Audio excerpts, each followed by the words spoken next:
자산시장 아듀 2025 레디 2026. 안녕하세요. 2025년의 마지막 날입니다. 오늘은 한 해를 마무리하고 새해를 준비하는 시간입니다. 2025년 한 해 동안 주요 자산시장들이 어떤 시간을 보냈는지 차분히 정리하고 2026년을 준비하는 분들이 무엇을 봐야 하는지 이야기하려 합니다. 오늘 다룰 자산군은 다음과 같습니다. 부동산, 주식, 채권, 외환, 금과 은, 그리고 비트코인까지 이 6개 시장이 2025년에 보여준 변화와 그 안에서 우리가 읽어야 할 신호들을 하나씩 짚어보겠습니다. 연말이고 동시에 새해의 문 앞이기 때문에 오늘은 전망하기보다 한 해 정리를 좀 더 자세히 보겠습니다. 2025년 시장은 구조를 바꾸고 있었다.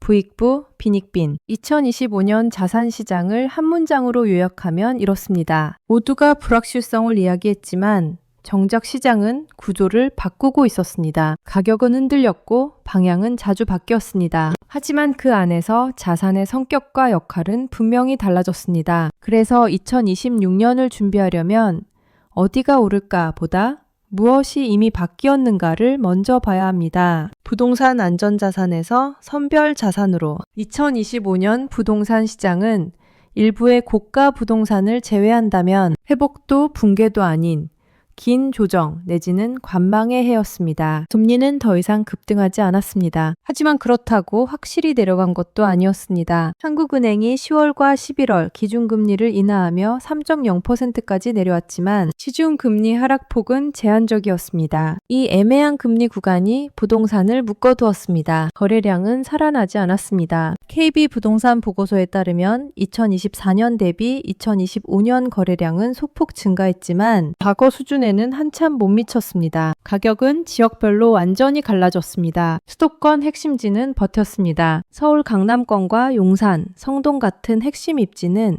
전세 상승과 입주 물량 부족으로 가격 방어 혹은 상승에 성공했습니다. 하지만 외곽과 지방은 조용히 내려앉았습니다. 미분양이 장기화되며 건설 경기 위축으로까지 이어졌고 관련 산업 전반에 부담을 주는 요인으로 작용했습니다. 중요한 건 이 과정에서 사람들이 깨닫기 시작했다는 점입니다. 이제 부동산은 오래 들고 있으면 무조건 오른다는 자산이 아니라 현금 흐름과 입지가 명확해야 버틴다.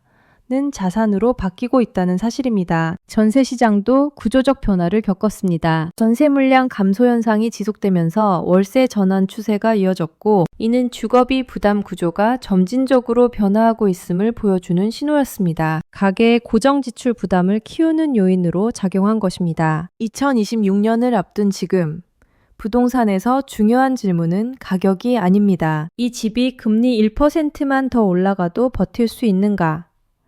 전세와 월세 구조가 바뀌어도 현금이 돌 수 있는가? 그리고 이 지역에 사람이 계속 남아있을 것인가?입니다. 2025년은 부동산이 더 이상 모두의 안전자산이 아니라는 사실을 확인한 해였습니다. 특히 인플레이션을 감안한다면 더 이상 안전한 곳은 아니며 선별적 움직임이 필요한 시기였습니다. 2026년에는 금리 추가 인하 가능성이 시장 회복에 긍정적인 요인으로 작용할 것으로 기대되지만 국내 경제 불확실성이 큰 상황에서 부동산 투자는 리스크 최소화에 중점을 둘 수밖에 없을 것입니다. 주식 지수의 해가 아닌 선별의 해. 2025년 주식시장은 겉으로 보면 강했습니다. 지수는 유지됐고 일부 국가는 사상 최고치를 경신했습니다. 한국 증시를 보면 그 변화가 더욱 극명합니다. 코스피는 2025년 첫 거래일 2399에서 출발해 10월 27일 사상 처음으로 4천선을 돌파했고 11월 3일에는 4221.87로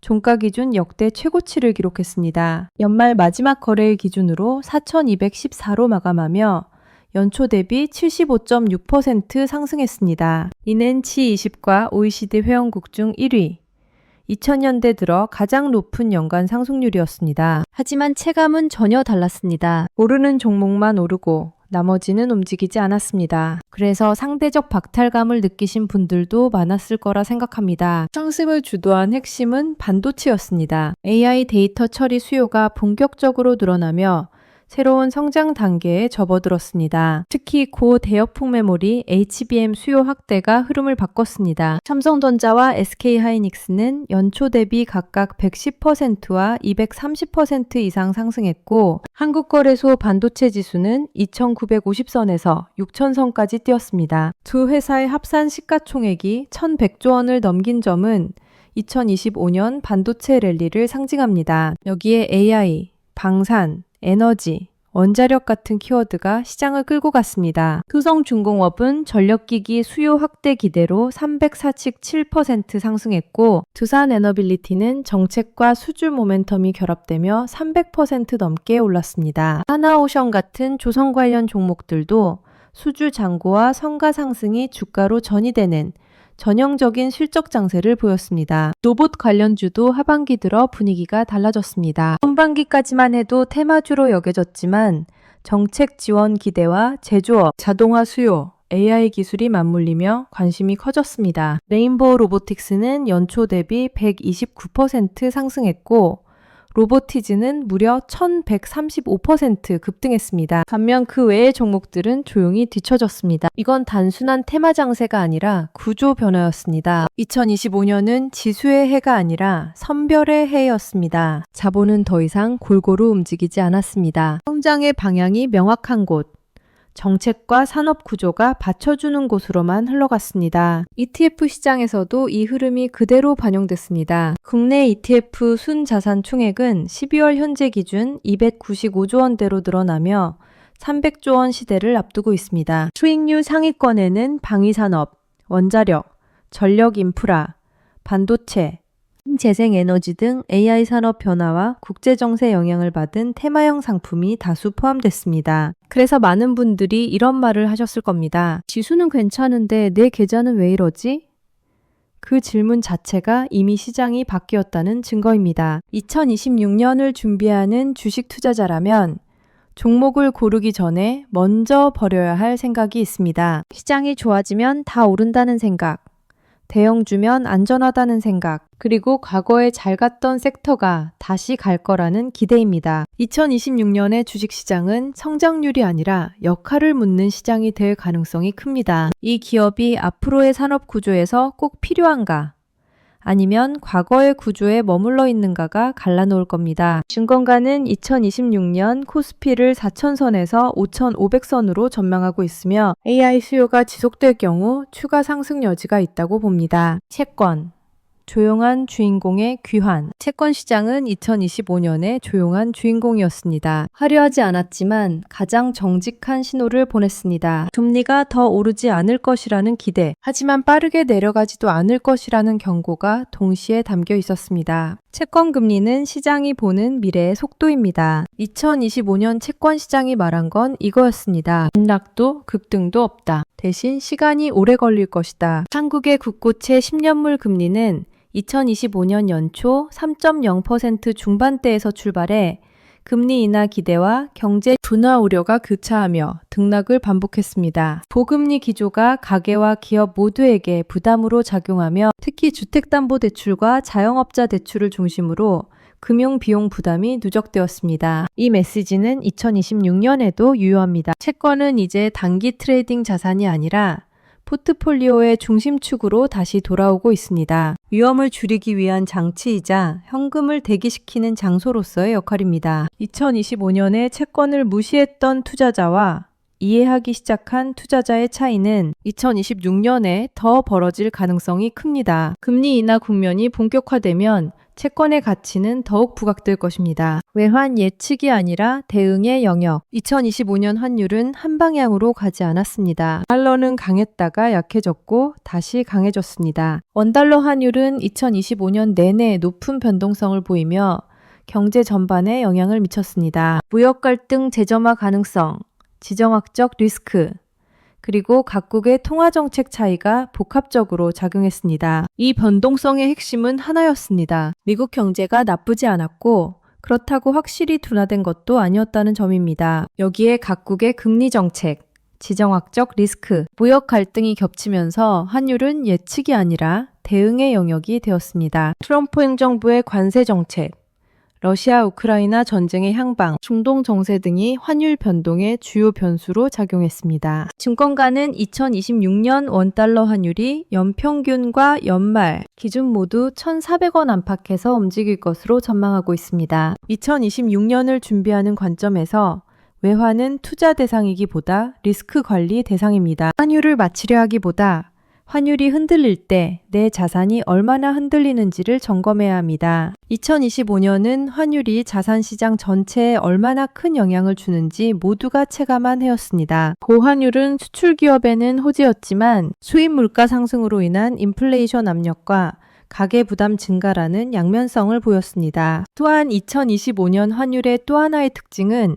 시장 논리만으로 움직이지 않았다는 점입니다. 연말로 갈수록 정부와 당국의 구두 개입과 실질적 달러 공급이 반복되며 급격한 원화 역세는 제어됐습니다. 이는 환율이 자연스러운 가격이 아니라 정책과 관리의 대상이 된 국면에 들어섰다는 신호이기도 합니다. 금과 은 공포에서 신뢰로 2025년 금시장은 조용히 강했습니다. 미기 뉴스가 없어도 올랐고 공포가 없어도 수요가 이어졌습니다. 은 가격은 2025년 마지막 날 온스당 4,360달러를 넘어서며 40년 만에 가장 강력한 연간 성과를 기록했습니다. 금값은 올해 66% 급등했습니다. 이유는 단순합니다. 중앙은행들이 금을 샀기 때문입니다. 세계금협회에 따르면 2025년 3분기 기준으로 중앙은행의 금 매입은 강세를 이어갔습니다. IMF 자료에 따르면 전 세계 중앙은행의 금 보유량은 약 36,200톤으로 전체 외환 보유액의 약 20%를 차지합니다. 이는 2023년 말 약 15%에서 크게 증가한 수치입니다. 인플레이션 때문만이 아니었습니다. 신용화폐에 대한 불신이 서서히 쌓였기 때문입니다. 정부의 발권, 재정 확대,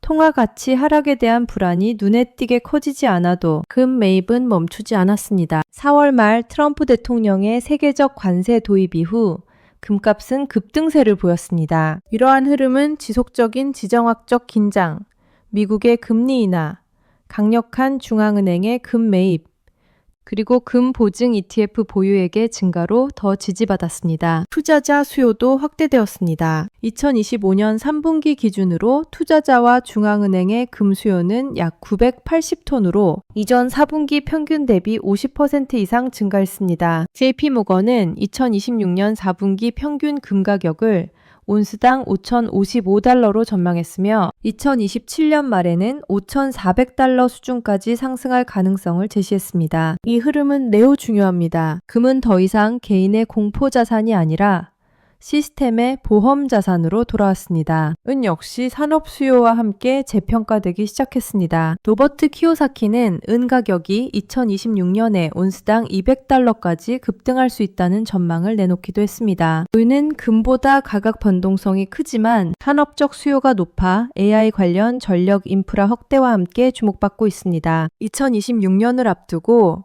금과 은은 단기 수익 자산이 아니라 신용화폐에서 경화로 신뢰 이동의 방향을 보여주는 지표가 되고 있습니다. 비트코인 실험에서 선택지로 2025년 비트코인은 많은 기대를 받았지만 그 기대만큼 편안하지는 않았습니다. 비트코인은 2024년 1월 현물 ETF가 승인되고 제도권 자금이 들어왔습니다. 2025년 1월 트럼프 취임 당시 비트코인은 10만 9,079달러로 급등하며 새로운 사상 최고가를 달성했습니다. 5월에는 트럼프의 대중국 관세 정책이 일부 완화 조짐을 보인 후 111,814달러를 기록했고 10월에는 연준의 금리 인하 발표 후 12만 6,028.6달러로 신고점을 달성했습니다. 하지만 가격은 늘 흔들렸습니다. 2월에는 무역 및 인플레이션 우려 속에 비트코인 ETF에서 10억 달러가 환매되며 사상 최악의 하루를 기록했고 크리스마스 주간에는 6일 연속 하락세 속에서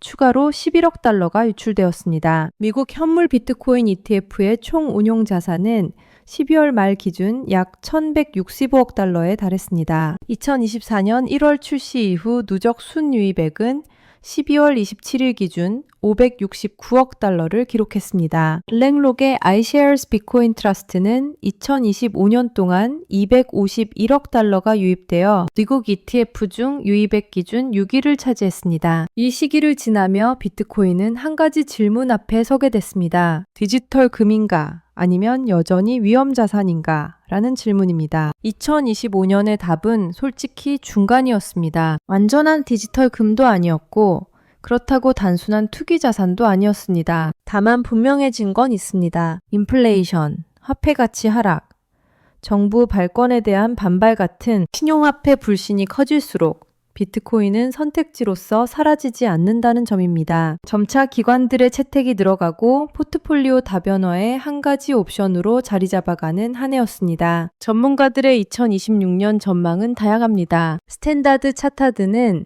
비트코인이 2026년 말까지 20만 달러까지 상승할 수 있다고 전망했습니다. 갤럭시 디지털은 2026년 상반기 15만 달러 돌파, 4분기에는 18만 5천 달러 도달을 예상했습니다. 아직은 불안정하지만 완전히 무시할 수 없는 자산이 되었습니다. 2025년은 비트코인이 투기에서 자산군으로, 실험에서 선택지로 이동한 해였습니다. 2026년을 준비하는 사람들에게 이제 정리해 보겠습니다. 2025년은 가격의 해가 아니라 구조 변화의 해였습니다. 무엇이 오르고 내렸는지는 시간이 지나면 잊히지만 어떤 자산의 성격이 바뀌었는지는 오래 남습니다. 부동산은 안전자산에서 선별자산으로 바뀌었습니다. 금리와 입지, 현금 흐름이 명확하지 않으면 버티기 어려운 시장이 되었습니다. 주식은 분산에서 집중으로 바뀌었습니다. AI, 반도체, 방산, 원자력처럼 성장의 방향이 명확하고 정책과 산업 구조가 받쳐주는 곳으로만 자본이 흘러갔습니다. 채권은 주변에서 중심으로 돌아왔습니다. 위험을 줄이기 위한 장치이자 현금을 대기시키는 장소로서 포트폴리오의 중심축 역할을 회복했습니다. 금은 공포에서 신뢰로 이동했습니다. 개인의 공포 대비 자산이 아니라 시스템의 보험 자산으로 중앙은행들의 지속적인 매입이 이를 뒷받침했습니다. 비트코인은 실험에서 선택지로 이동했습니다. 완전한 디지털 금은 아니지만 신용화폐 불신이 커질수록 무시할 수 없는 대안자산이 되었습니다. 2026년을 준비하는 사람은 이 변화를 이미 받아들였습니다. 반대로 2025년의 방식에 머무르는 사람은 계속 불안할 수밖에 없습니다. 새해는 늘 뭔가를 시작하라고 말합니다. 하지만 사실 더 중요한 건 무엇을 내려놓을지 결정하는 일입니다. 오늘 이 영상이 여러분의 자산을 당장 불려주지는 못할 겁니다. 하지만 2026년을 맞이하는 시선 하나쯤은 바꿔드릴 수 있기를 바랍니다. 가격이 아니라 구조를 보는 눈, 뉴스가 아니라 방향을 보는 감각 말입니다. 2025년 정말 수고 많으셨습니다. 그리고 2026년 준비된 사람에게는 분명히 다른 해가 될 겁니다. 함께 해주셔서 감사합니다. 지금까지 장보고서였습니다. 바이.